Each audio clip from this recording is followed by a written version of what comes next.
आज की class start करते हैं।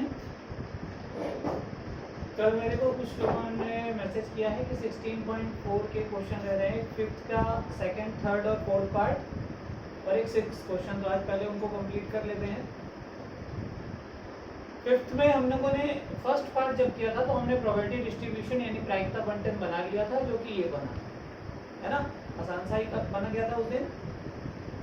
अब इसका जो सेकंड पार्ट है वो हमसे पूछ रहा है कि इसकी प्रोबेबिलिटी बतानी। तो इसका मतलब देख के समझ में आ रहा है कि x की प्रोबेबिलिटी बताइए जब वो 1 या 1 से छोटा है। इस निशान का मतलब सबको पता है कि x इज लेस देन और इक्वल्स टू 1, कि 1 या 1 से छोटा हो। तो अब x हमें कौन कौन सा चाहिए, 1 और 1 से छोटा, तो यही दोनों हुए ना, ये 0 और 1। तो इन दोनों की प्रोबेबिलिटी को हमें लिखना है और इसको जोड़ देना है। तो 1/6 प्लस 1/2 कितना आ गया, एलसीएम हुआ 6, ठीक है। तो 1 + 3 यानी कि 4/6, तो यानी कि आ गया 2/3। क्लियर। ऐसे ही थर्ड है, थर्ड कह रहा है when probability is x is less than 1। अब केवल x 1 से छोटा हो, तो 1 से छोटा केवल कौन सा है, x = 0। तो x = 0 की प्रोबेबिलिटी है 1/6। ये थर्ड का हो गया। Fourth, when x is greater than 0 and less than 2। तो 0 से बड़ा और 2 से छोटा, एक ही कंडीशन आती है व्हेन x = 1। x = 1 कौन सा है, 1/2। तो ये इस तरीके का जब भी कुछ करना है तो उसके लिए हमें एक प्रायिकता बंटन चाहिए। उसके बाद वो हमसे जो भी कहेगा वो हम निकाल सकते हैं। प्रोबेबिलिटी डिस्ट्रीब्यूशन निकला, फिर जो कंडीशन कह रहा है वो लिखिए, और अगर 1 से ज़्यादा आ रही है तो उनको जोड़ना है, क्योंकि वो हमसे कंप्लीट प्रोबेबिलिटी पूछ रहा है इसके। ठीक है, तो फिफ्थ के बचे हुए तीनों हो गए। अब अपन सिक्स क्वेश्चन कर लेते हैं।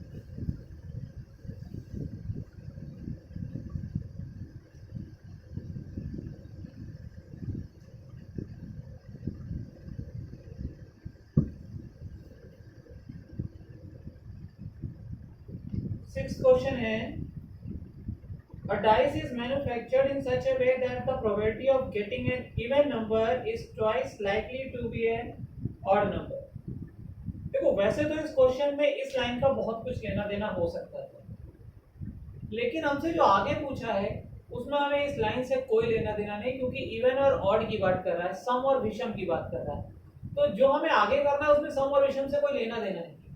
ठीक है, तो हम ये कह सकते हैं कि इस लाइन का इस क्वेश्चन में कोई नहीं है। हो सकता है क्वेश्चन कहीं मिसप्रिंट हो, क्योंकि जो पिछली बुक का अगर हम एनसीईआरटी की बात करें तो उसमें इसी टाइप का एक क्वेश्चन है जिसमें लेना देना होता है, लेकिन यहाँ कुछ लेना देना नहीं है। तो हम अभी इस लाइन को साइड में रखते हैं और फिर क्वेश्चन को करने की कोशिश करते हैं, देखते हैं हो पाता है कि नहीं।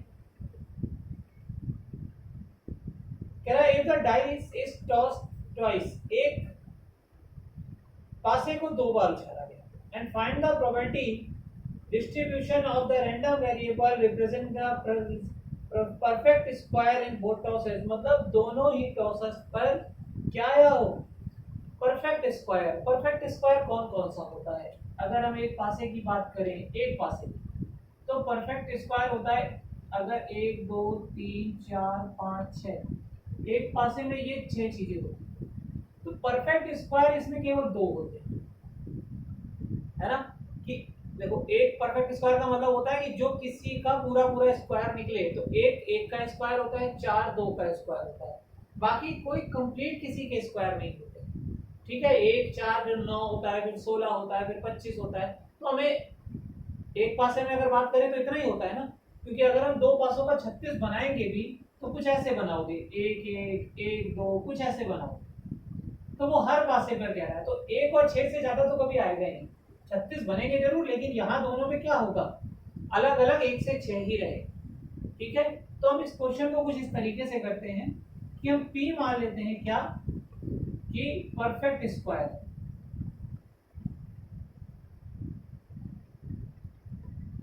तो प्रोबेबिलिटी अगर हम P परफेक्ट स्क्वायर की निकालें तो कितने ही है, 2/6 यानी कि 1/3। और Q क्या हुआ कि परफेक्ट स्क्वायर नहीं है, नॉट अ परफेक्ट स्क्वायर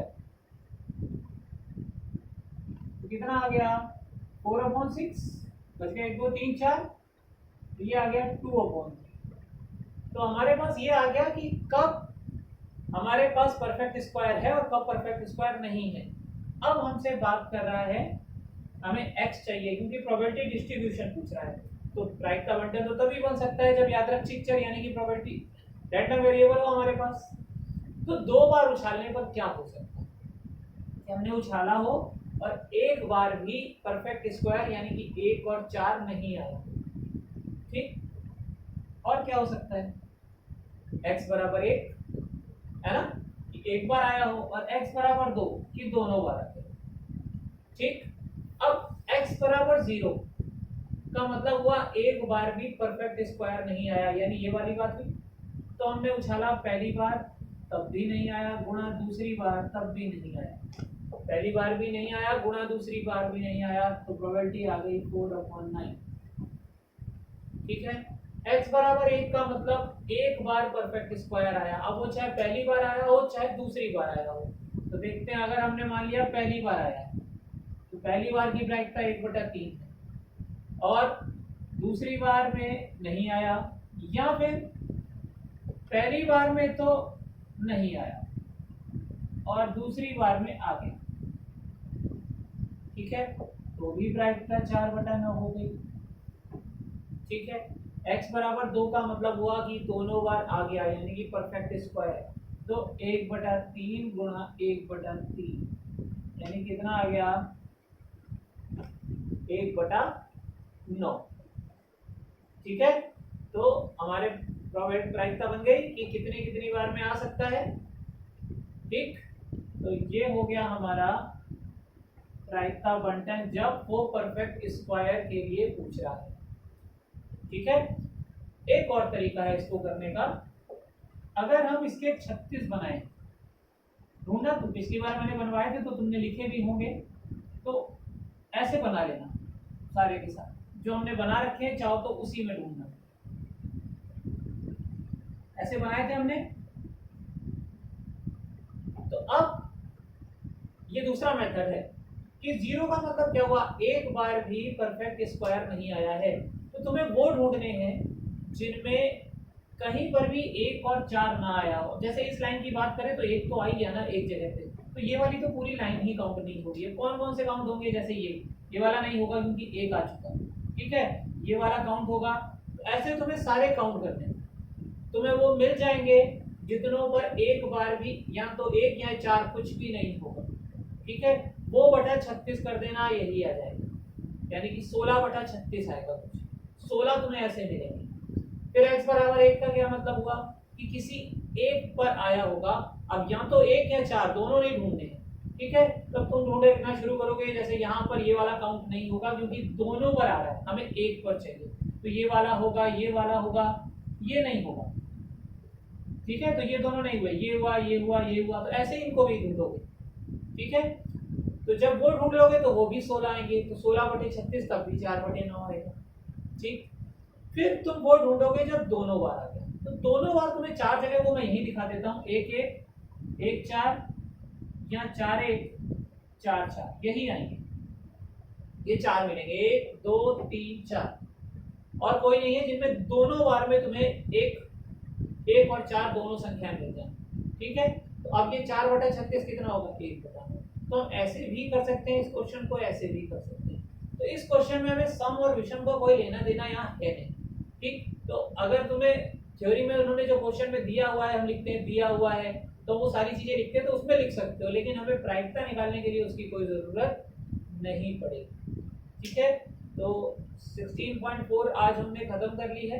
कल हम 16.5 शुरू करेंगे और एक बार अच्छे से 16.4 निकाल लेगा, क्योंकि 16.4 का ही रिलेशन 16.5 से। तो जब तक ये नहीं आती होगी हमें वो किसी भी हाल में नहीं आएगी। ठीक है, वहां क्वेश्चन इससे छोटे होंगे लेकिन लॉजिक इन्हीं का लगेगा। खास तौर से हमने आज जो 5th का 2nd, 3rd और 4th पार्ट किया है, कहीं ना कहीं वहां उसका रिलेशन बनता है, तो हमें ध्यान से करने हैं। ठीक है, आज कंप्लीट करके इसको फेयर में कंप्लीट कर लोगे सारे के सारे, कल 16.5 शुरू करते हैं।